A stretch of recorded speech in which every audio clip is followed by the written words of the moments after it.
बागेश्वर धाम के जो धीरेन्द्र शास्त्री जी हैं, संत एक संत होते हैं, लेकिन ये धीरेन्द्र शास्त्री जी ये सिर्फ आध्यात्मिक विचारधाराओं से देश की जनता को गुमराह करने की कोशिश कर रहे हैं। नमस्कार, आप देख रहे हैं कनेक्टिंग बिहार न्यूज़। मैं चंदन कुमार। इस वक्त मैं पहुंचा हूं भारतीय कम्युनिस्ट पार्टी के नगर सचिव सह जिला परिषद के सदस्य श्री रंजन महतो जी के पास, जो कि अभी वर्तमान में महागठबंधन के सहयोगी दल के रूप में इनकी पार्टी काम कर रही है। सबसे पहले स्वागत है आपका कनेक्टिंग बिहार न्यूज़ में। धन्यवाद। कोशिश कर रहे हैं, जैसे वह एक अद्भुत कहानी बताते हैं, टीवी पर कभी कभी देखने को मिलता है। कोई व्यक्ति उधर से आता है, वो उसको आने से पहले ही वो बता देते हैं कि तुम किस काम के लिए आए हो। तो मैं इस पर विश्वास नहीं करता हूँ। हमारी पार्टी भारतीय कम्युनिस्ट पार्टी इस पर विश्वास नहीं करती है। और उसके अलावे ये हमारी समझ और हमारी पार्टी की समझ दिख रही है कि ये संत नहीं, एक भाजपा के एक प्रवक्ता बन करके भाजपा के समर्थन में भाजपा को वोट दिलाने के लिए यह बिहार के अंदर एक प्रवेश करके बिहार में एक भावनात्मक दृष्टिकोण को पैदा करके यह बिहार में चाहते हैं कि भाजपा की सरकार बने और यहाँ एक नफरत की माहौल तैयार हो। यह इसलिए कर रहे हैं कि बिहार में भाजपा का जो गठबंधन नीतीश कुमार जी के साथ था, नीतीश कुमार बहुत अच्छे सरकार चला रहे थे। भाजपा के कई नेता, अमित शाह से लेकर नरेंद्र मोदी तक, सुशील कुमार मोदी तक, लेकिन जैसे ही भाजपा से ये अलग हुए, नीतीश कुमार इनको बहुत बुरा लगने लग गया। तरह तरह की कटाक्ष नीतीश कुमार पर करना शुरू कर दिया।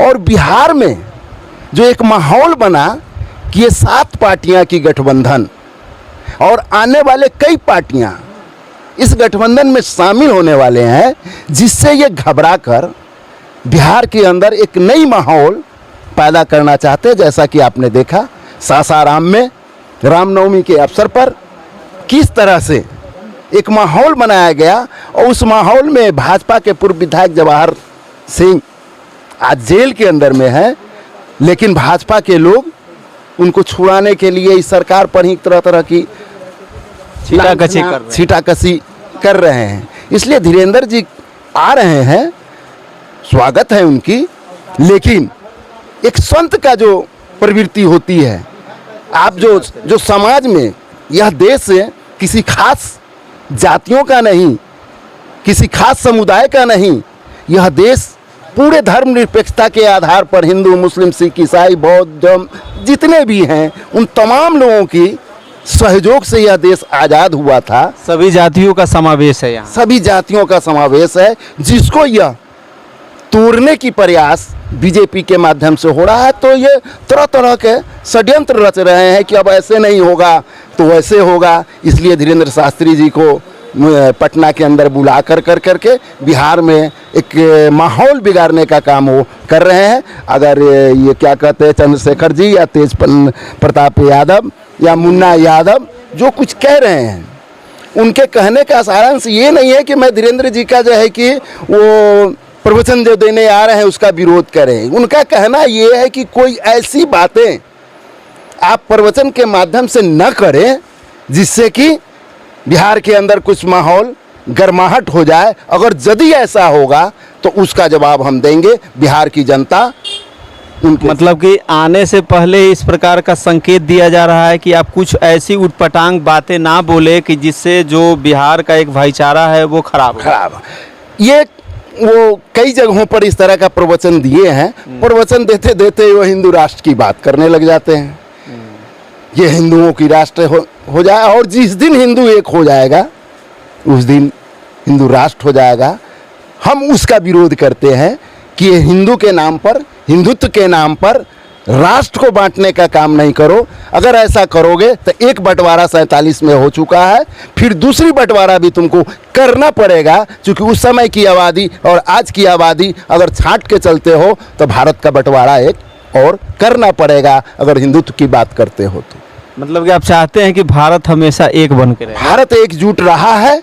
जब कभी भी भारत पर कोई संकट आया है, भारत की जनता जात पात धर्म को नकार कर कर कर करके एक पैर पर खड़ा होकर करके मुंह तोड़ जवाब देने का काम किया है और आगे भी इसी तरह का काम करेगा।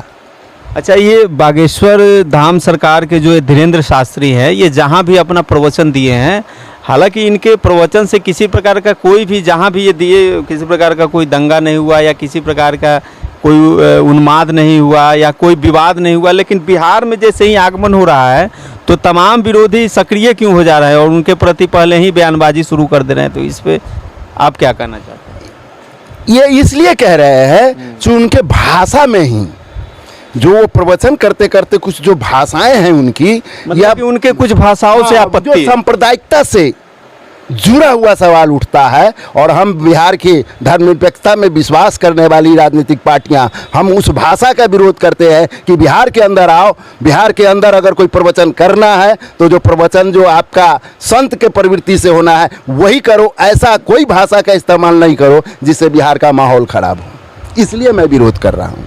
अच्छा, वहीं पे मनीष पांडे जी जो बीजेपी के प्रदेश प्रवक्ता हैं, जो कि बड़े बड़े चैनलों पे आते हैं, अपनी बात को रखते हैं, उनका कहना है कि अगर हिम्मत है तेज प्रताप यादव को, क्योंकि वो आपके दल के साथ है इसलिए मैं बात कर रहा हूँ, अगर हिम्मत है तेज प्रताप यादव को, या विगत जैसे अश्विनी चौबे जी का कल बयान आया कि अगर लालू प्रसाद यादव को हिम्मत है तो रोक ले, उसको जेल भेज के दिखाए, तो इस बयान को आप किस नज़र से देखते हैं? देखिए, यह बयान को पहले भी मैंने कहा कि धीरेन्द्र शास्त्री का स्वागत है, लेकिन धीरेन्द्र शास्त्री के जो भाषाएं हैं उन भाषाओं को हम विरोध करते हैं। और ये बीजेपी वाले, चाहे जो भी नेता उनके रहे हो, वह तो चाहते ही हैं कि हम भी इस तरह की भाषा करें, हम भी इस तरह का खुली चुनौती दें, जिससे कि दूसरे राजनीतिक दल इस तरह का करे। कोई ऐसा बात नहीं है। सबने यही कहा है कि अगर इस तरह का किसी तरह का भाषा का इस्तेमाल किया गया और जिससे बिहार का कुछ गड़बड़ी होगी तो हम उसको रोकेंगे। आपके पास तो आरएसएस की बहुत बड़ी लंबी फौज पहले से है। उस आरएसएस के लंबी फौज की जवाब देने के लिए तेज प्रताप ने भी अपनी फौज तैयार किया है। वहीं पे तेज प्रताप का जो डीएसएस जो चल रहा है, धर्मनिरपेक्ष स्वयंसेवक संघ, तो ये बीच में ये विलुप्त हो गया था, फिर अचानक जैसे ही ये धीरेन्द्र शास्त्री का आगमन हो रहा है तो वो एक्टिव हो गए हैं। तो ये ऐसे बंद कर देना, एक्टिव कर देना, इससे संगठन मजबूत नहीं होता है, तो इस पे आपका क्या कहना है? देखिए, आरएसएस की जो संगठन है वह एक ज़बरदस्त संगठन आज का नहीं, वो बहुत पहले का बना हुआ है।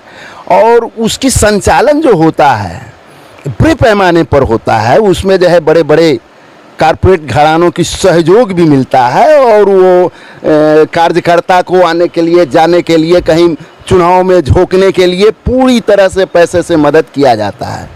और इस तरह की जो दूसरी जितने संगठन है वह नहीं कर पाता है, जो पैसे दे कर करके कार्यकर्ता को वो ठीक ठाक कर सके। ये विशेष परिस्थिति चूँकि यहाँ पर ऐसा होता आया है कि आरएसएस के भी जो है यहाँ पर सक्रियता काफ़ी बढ़ी है। इसके लिए तेज प्रताप ने इस तरह का एक संगठन को खड़ा किया है, तो वो कोई बड़ी मतलब बुरी बात नहीं है।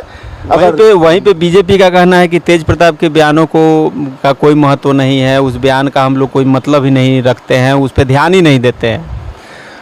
बीजेपी का तो यह काम है किसी दूसरे की बातों पर उनको ध्यान नहीं देना है, क्योंकि उनके बड़े नेता जैसे हमारे प्रधानमंत्री जी 9 साल में सुनते हैं 100 बार से भी ज़्यादा मन की बात लोगों को सुनाया, लेकिन दूसरे की मन की बात सुनने के लिए उनके पास फुर्सत नहीं। इसलिए वो तो कहते ही है कि इसका कोई नोटिस नहीं, उसका कोई नोटिस नहीं, क्योंकि सरकार तो हमारी है।